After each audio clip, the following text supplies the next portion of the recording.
Hello, everyone. My name's Brody, and on today's episode of Brody's Learning Adventure, we'll be learning about pre-Revolutionary War, testing the boundaries. As British colonists expanded westward, frontiersmen infringed on Native American territory and challenged French claims to the land. Fur, ports, and fighting. French colonists depended on the rivers that provided access to the sea and French markets. They built forts along the rivers to guard against the English, although some were Jesuit priests who aimed to convert Native Americans to Catholicism. Many were in the fur trade. British traders had the same idea, and they built the settlement in Pickawillany, in present-day Ohio, in 1748. The French responded by attacking Pickawillany. The British captured the French settlements of Louisbourg in Canada. France built more forts, such as Fort Duquesne in Pennsylvania.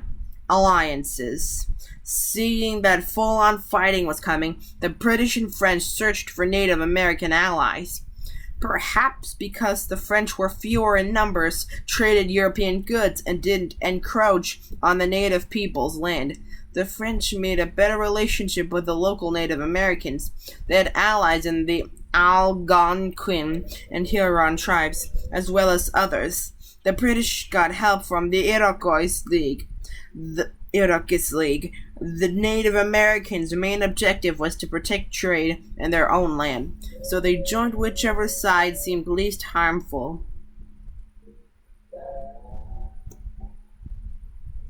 Albany Plan. The British colonies sent representatives to Albany, New York, to discuss defense. In June 1754, Benjamin Franklin presented the Albany Plan of Union, the Albany Plan, the first formal attempt to unite the colonies. The plan was to join to raise money, train militia, and organize the government, but not a single local legislator was willing to give up its own power.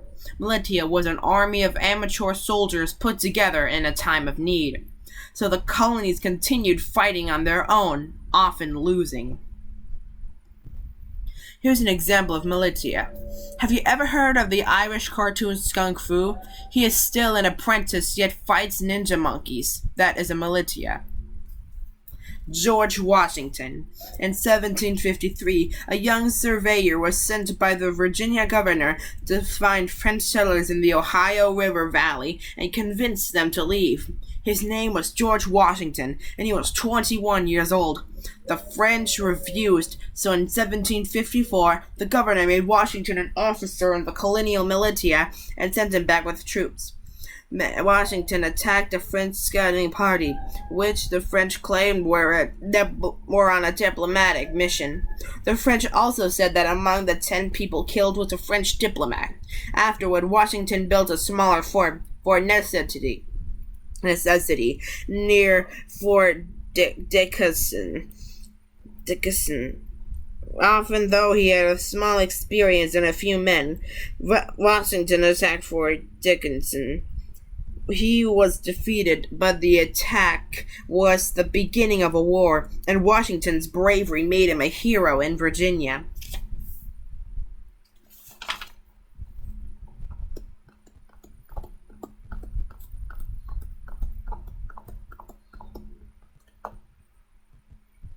No.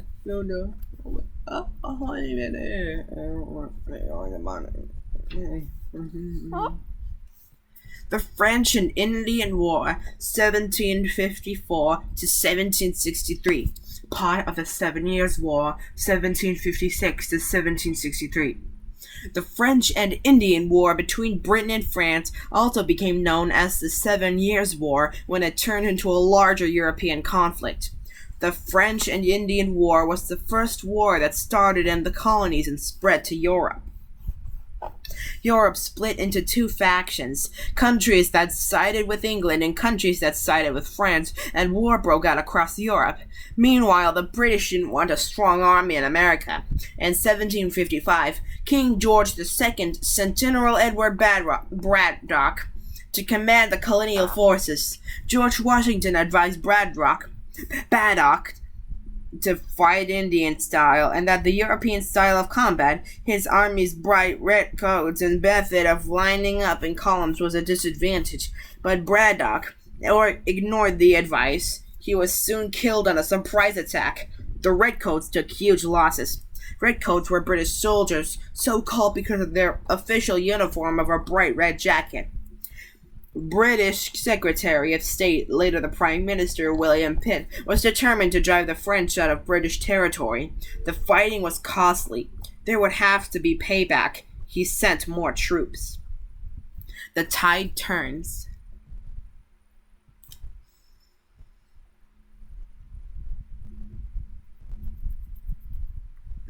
With additional troops, the British Army and colonial militia began to capture French forts. Fort de Quinson became Fort Pitt. Fort Pitt was later Pittsburgh. Quebec, the capital of New France, seemed impossible to attack, but the British successfully ambushed the city by cover of night. The Battle of Quebec was a turning point in the war. When Montreal fell the next year, all of Canada was in British hands. The Treaty of Paris. The 7 Years' War formally ended in 1763, when Britain and France signed the Treaty of Paris. The treaty gave England all the French territory east of the Mississippi as well as the Spanish territory of Florida. Spain had sided with France. Pontiac's Rebellion. British expansion made life a whole lot worse for Native Americans. Trade with the British was less profitable, and more settlers were seizing land and establishing farms.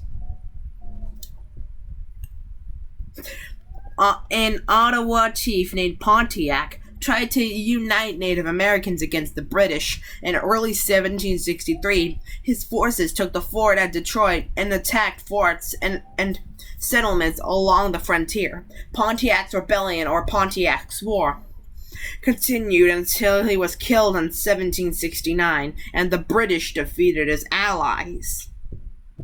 Biological warfare. Several accounts report the English invited Native American leaders to discuss peace, presenting them with a gift of blankets that had been intentionally contaminated with smallpox, causing a deadly outbreak of the disease.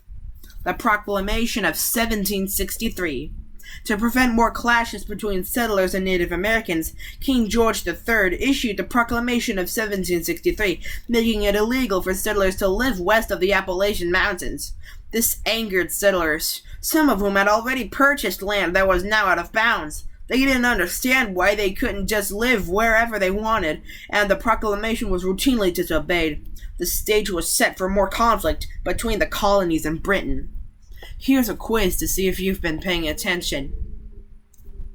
What did many French colonists do for a living? Why did the French get along better with the Native Americans than the English did? How did George Washington become a hero in Virginia? What is the differences between the French and Indian War and the 7 Years' War? What were the elements of the traditional European style of combat? What were the terms of the Treaty of Paris? How did Chief Pontiac respond to France's loss in the French and Indian War? Pause the video now to think of the answers for yourself.